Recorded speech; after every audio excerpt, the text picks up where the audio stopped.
que estoy a la puerta llamando. Si alguno me oye y me abre, entraré en su casa y cenaremos juntos. Le comunicaré todos mis secretos. Amén. Maránata, ven, Señor Jesús. Tengo la puerta abierta para ti.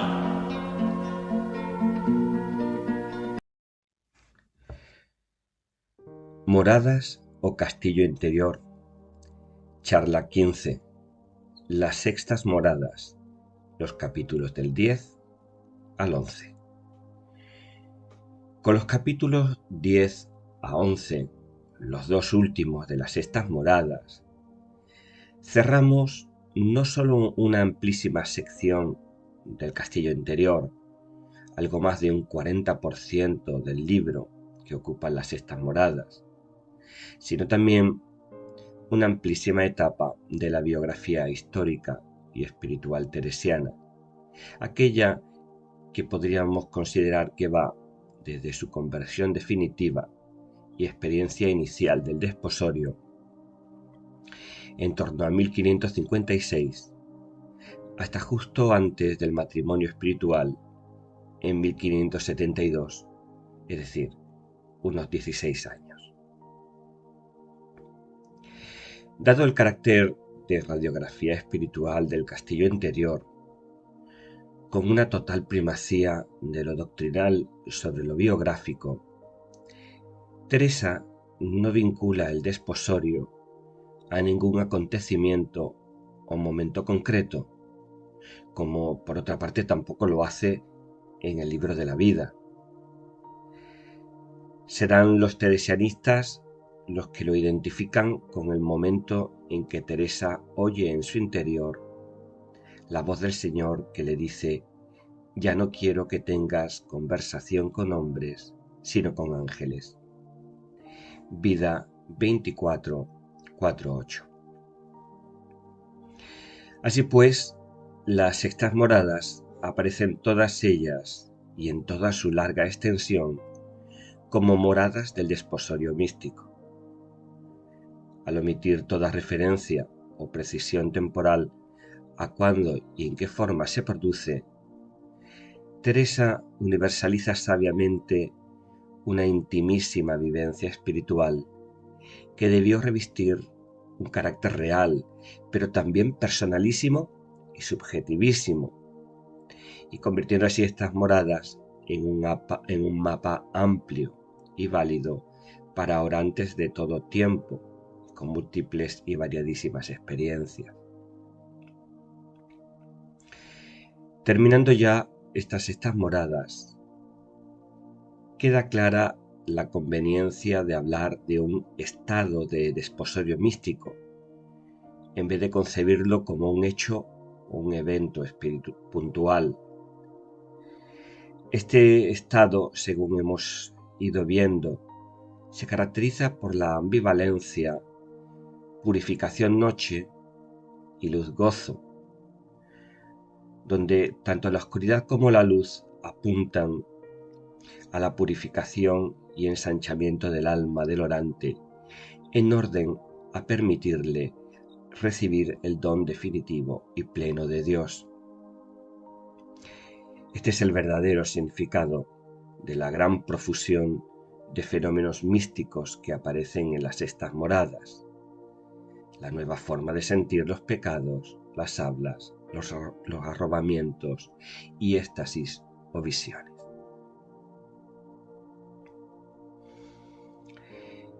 El capítulo 10, penúltimo de estas moradas, comienza con el sumario. Dice de otras mercedes que hace Dios al alma, por diferente manera que las dichas, y del gran provecho que queda de ellas.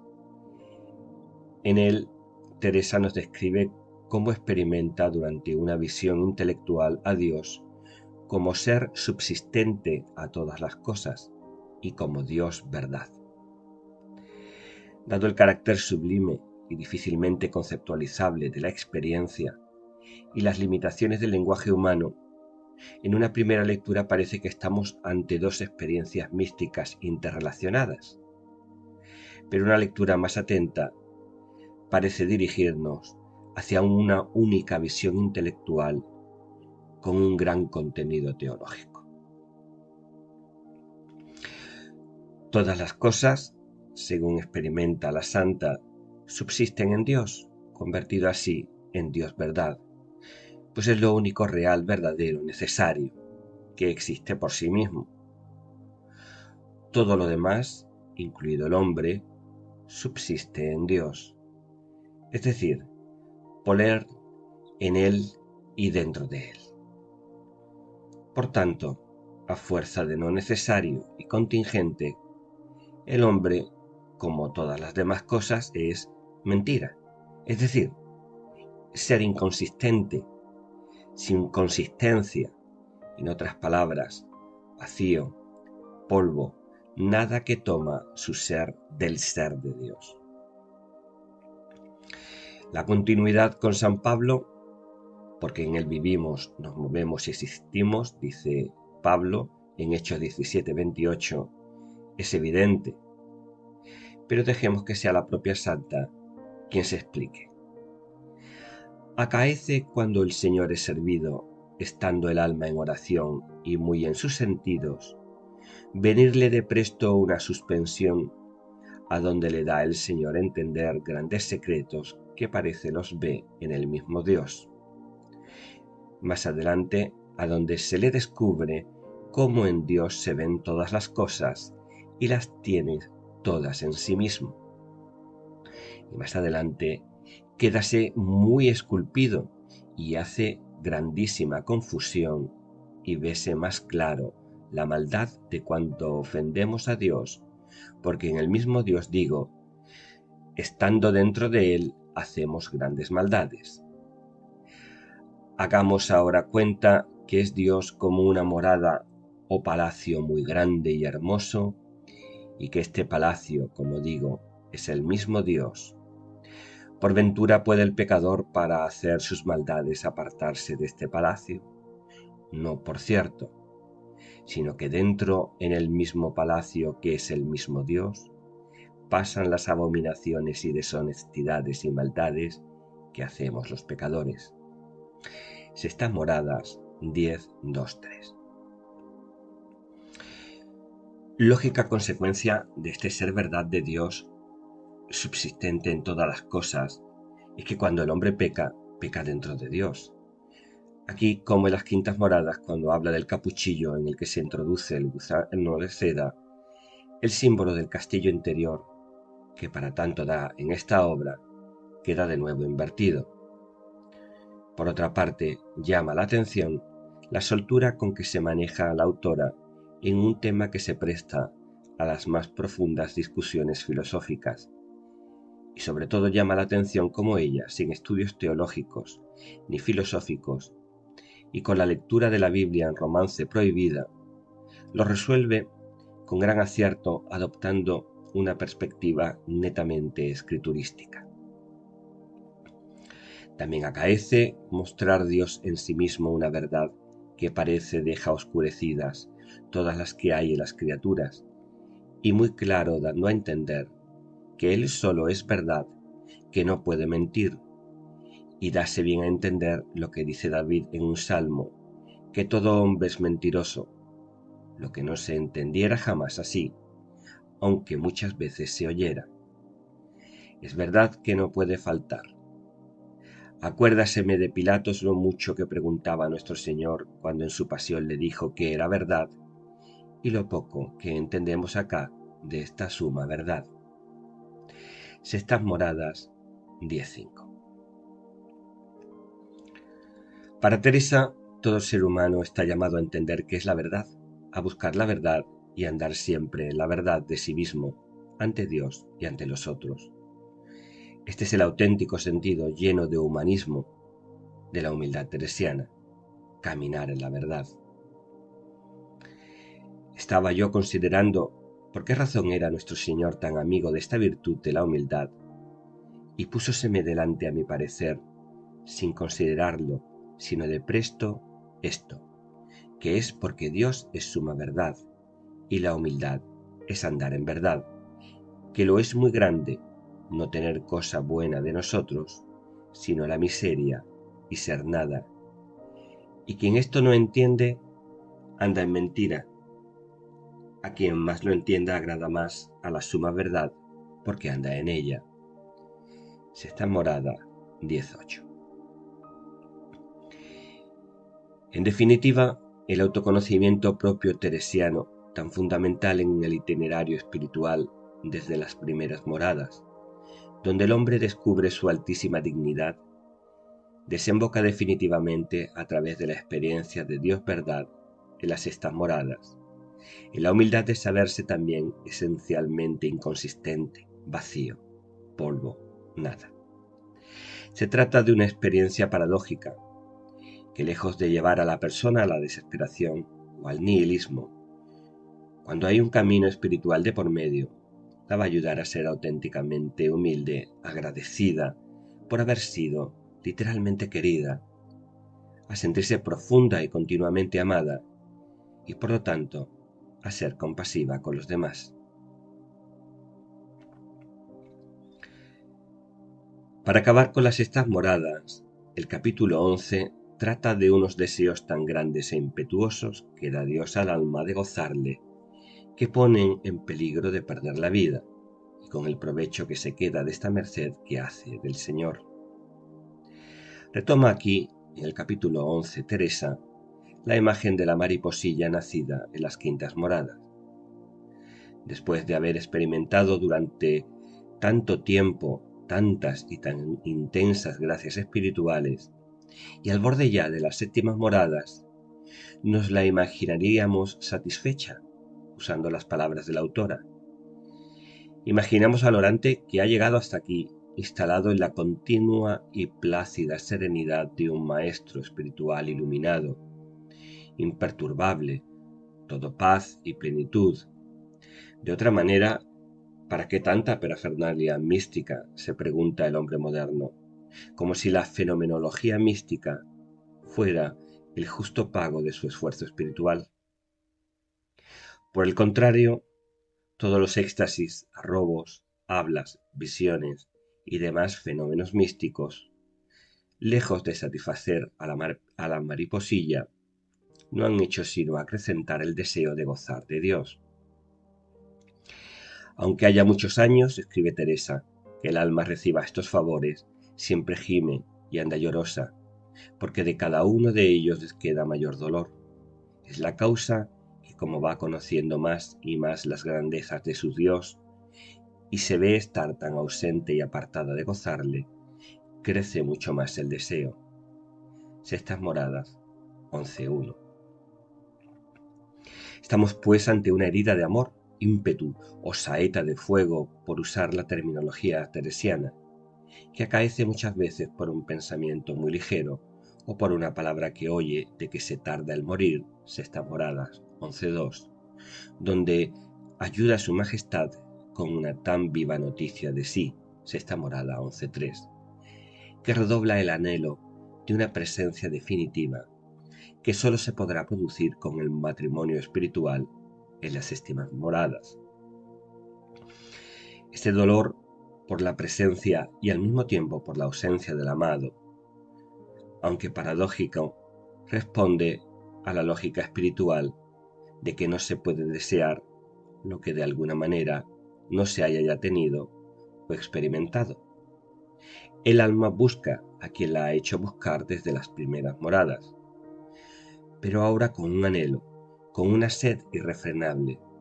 Podríamos decir que le va la vida en ello, pues efectivamente, para el alma no hay ya más vida que la presencia de un amado que todavía no acaba de dársele del todo.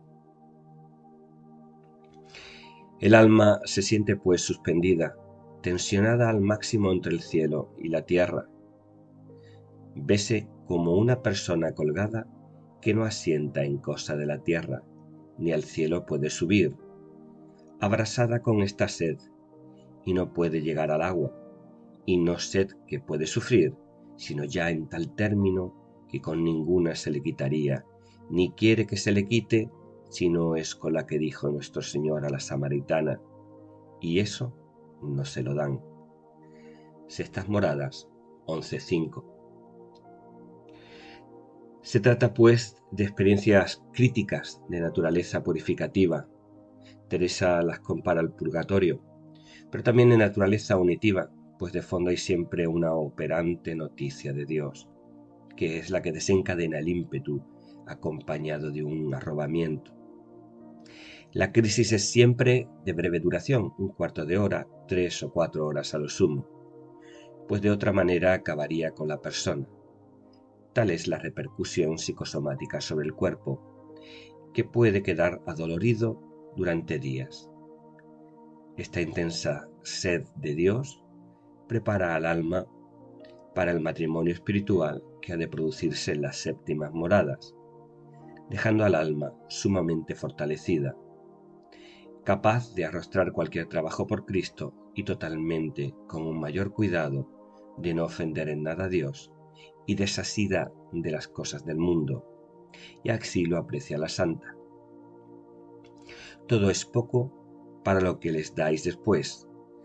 Bien es que lo mucho cueste mucho, cuanto más que si es purificar esta alma para que entre en la séptima morada, como los que ha de entrar en el cielo se limpian en el purgatorio, es tan poco este padecer como sería una gota de agua en la mar. Sextas Moradas 11.6. Llegados al final de estas sextas moradas, resulta evidente que el desposorio místico no es una fase definitiva de la vida mística, sino más bien un estadio o una etapa intermedia entre la unión inicial que se produce en las quintas moradas y la consumación final de la unión en las séptimas moradas. Es por ello que en vano buscaremos, como hemos advertido, ese momento del desposorio en las sextas moradas. Realmente no hay ninguna línea divisoria o nítida entre los inicios de la unión y la consumación de la unión. Basándonos en todo lo expuesto en las anteriores charlas, podemos afirmar que la cristología de las sextas moradas gira en torno a la humanidad de Cristo, mediador de todo el proceso espiritual, desde los primeros pasos en el castillo hasta el desposorio y el matrimonio espirituales. Esa es la clave de bóveda de toda la propuesta pedagógica oracional y de la mistagogía teresiana, Cristo. Y esta es la clave interpretativa del castillo interior. Para Teresa, el orante nunca debe apartarse de su sacratísima humanidad, es decir, de la imagen, pensamiento, idea o concepción de Cristo persona, o en otras palabras, de una experiencia personal de Cristo, en favor de una intuición que sería difusa, no conceptuable o no objetivable de lo misterioso divino. Esto queda ya claro en el capítulo 22 de su vida, así como en todas sus otras obras. Otra cosa sería ir contra la naturaleza humana y contra la esencia de la revelación cristiana. Es por ello que toda la fenomenología mística teresiana, hablas, arrobos, visiones, ímpetus, remiten a una forma y a un contenido cristológicos. Pues aunque la mística teresiana remite en última instancia a la experiencia de la inhabitación por un Dios trinitario, como no puede ser de otra manera, lo cierto es que esta experiencia de la Trinidad se realiza a partir de la especial relación con Cristo, con quien se une el alma y con quien se produce el desposorio y el definitivo matrimonio espiritual. Para acabar, en cuanto a la forma de oración propia de estas sextas moradas, lo primero que hay que decir es que no hay que confundir nunca la fenomenología sobrenatural de la que hemos hablado con la vida de oración. Las hablas, éxtasis, visiones y demás fenómenos que describe Teresa no constituyen en forma alguna oración, sino que son consecuencia, para ser precisos, accidentes, y para ser más precisos todavía, hechos accidentales en el alma de Teresa, fruto de muchísimos años de un hacerse a fuego lento de su alma al calor de la meditación discursiva, afectiva o imaginativa, y después contemplativa de los misterios de la vida de Cristo, a los que la santa recomienda volver siempre. Por muy difícil o poco sabroso que ello resulte, una mariposilla que ya ha aprendido a hablar. Y si esto no hace, nos advierte, es bien que lo procure hacer, que yo sé que no lo impedirá la muy subida oración, y no tengo por bueno que no se ejercite en esto muchas veces. Sextas Moradas 7:12. Será el Espíritu Santo luego el que mueva al alma a una contemplación no discursiva o no objetiva, no intelectiva. Teresa ha aprendido que el Espíritu sopla cuando quiere y que no puede ni forzarse ni merecerse, por lo que la experiencia contemplativa es intermitente, va y viene. Unas veces nos es dada y otras no, como ha quedado ya claro desde las cuartas moradas. No tiene sentido ni forzar las potencias, esto es, poner la mente en blanco, ni dejarla sin arrimo, es decir, vagando en bobadas sin objeto, si Dios no concede al orante el precioso don de la contemplación. Por eso, mientras que el Señor no conceda ese don, Teresa recomienda, con un humanismo sensato y un evidente sentido de lo práctico, volver una y otra vez a la meditación de los misterios de la vida de Cristo, con la ayuda de las potencias del alma, es decir, con la memoria, con el entendimiento y la voluntad. Dado el carácter purificativo de las sextas moradas, donde luces y oscuridades se alternan, y la amplitud de este periodo en que el orante se verá obligado a recorrer de nuevo desde las primeras moradas a las más avanzadas, podemos pues afirmar que la persona tendrá que ir echando mano, según sus circunstancias y su momento concreto y personal, de todas y cada una de las formas de oración que ha venido experimentando desde las primeras hasta las últimas moradas. Así, aunque lo más habitual y lo propio de estas sextas moradas, en términos de oración, sea la oración de unión y la contemplación, no será nada extraño que el orante se ocupe en ello aún muchas veces de la oración mental o incluso la vocal. Todo dependerá del lado más luminoso, más oscuro de lo que esté experimentando, del camino que va realizando.